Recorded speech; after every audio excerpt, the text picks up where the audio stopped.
We've all been there. You're buckled in your seat, miles above the earth, and that thought just pops into your head. What would happen if someone got really, really sick up here?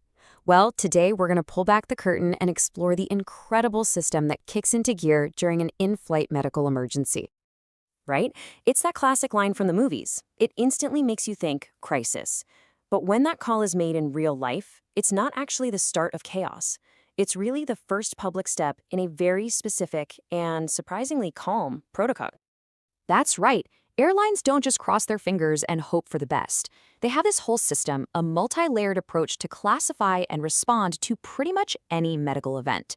And we're going to break it all down by looking at it through 4 different lenses that the crew uses to make sense of an emergency and take action. Okay, so first things first, the crew has to figure out what's going on, and the quickest way to do that is to identify which part of the body is in trouble. This is their starting point, their initial framework. It helps them figure out what might be needed and what could happen next. This is where the unique environment of a plane really comes into play. You see, the cabin is pressurized, but it's like being 8,000 feet up a mountain. That means there's less oxygen in the air, which puts extra strain on your heart. For someone who's already at risk, this can turn a pretty minor issue into a major one fast. And that same environment, it poses a huge challenge for our lungs too. I mean, think about it.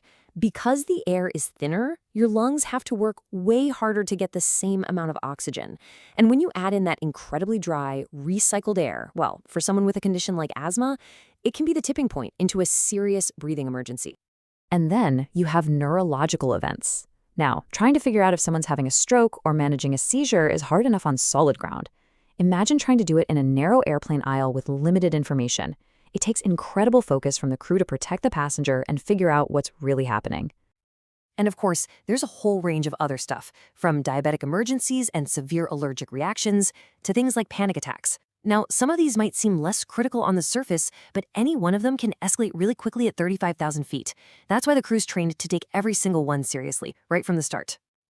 All right, so let's switch to our next lens. Because it's not just about what kind of emergency it is, it's also about how likely it is to happen.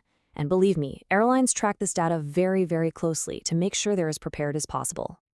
This chart gives you a pretty clear picture of what crews are actually dealing with flight to flight. You can see the overwhelming majority of events are these high-frequency, usually less severe problems. The truly life-threatening emergencies, well, they're the most dangerous, but thankfully they're also the most rare.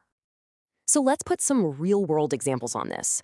Those high-frequency events, we're talking about things like fainting or feeling nauseous, often caused by simple stuff like dehydration or just travel anxiety.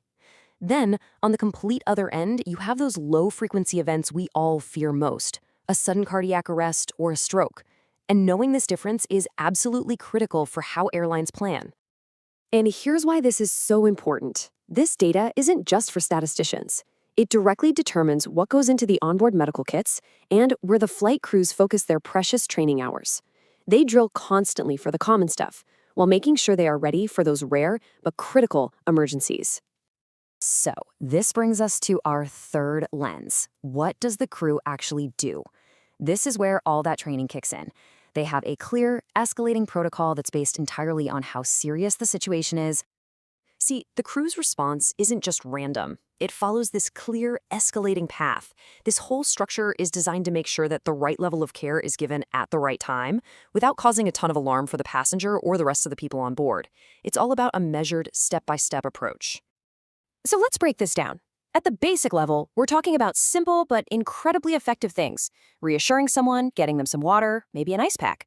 If the situation is more serious, the crew moves to intermediate. That's when they can give oxygen and open up a more comprehensive medical kit with things like aspirin or antihistamines. And for the most life-threatening emergencies, they are trained to go advanced, using an automated external defibrillator, that's the AED, and getting on a satellite call to doctors on the ground for immediate guidance. And that direct line to doctors on the ground, well, that leads us to the final and probably most consequential lens, the decision to divert the plane. This is a massive logistical, financial, and safety decision that all comes down to one single critical question. Can this person wait until we land? So how in the world do they make this call? Well, as you can see, a passenger who faints but then recovers or has a minor injury that can be managed on board. But For a suspected heart attack, a stroke, or a severe allergic reaction that isn't getting better, there is no choice.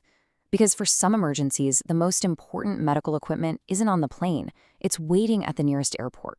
And that's when the decision to divert becomes a matter of life and death. Okay, so now let's put it all together. Let's see how all 4 of these lenses, body system, frequency, crew response, and the diversion need, all come together to create one unified, life-saving system in the sky. Let's use a stroke as an example. The moment it's suspected, the system instantly classifies it through every single lens. It's a neurological event, it's a low-frequency but extremely high-risk event, it requires an immediate advanced crew response with help from the ground, and it means a mandatory diversion. In seconds, these 4 different ways of looking at the problem create one single clear action plan. You know, the authors of our source material, Drs. Runika and Sandeep Kumar Verma, they put it perfectly. They called this system an essential guide to saving lives at 35,000 feet. It's what transforms a potentially chaotic and terrifying situation into a structured, manageable emergency response. So the next time you fly, just remember, there's more than a first aid kit on board. There's a comprehensive system and a highly trained crew ready to use it. Knowing that this well-thought-out plan is actually in place, does it change how you'll feel on your next flight?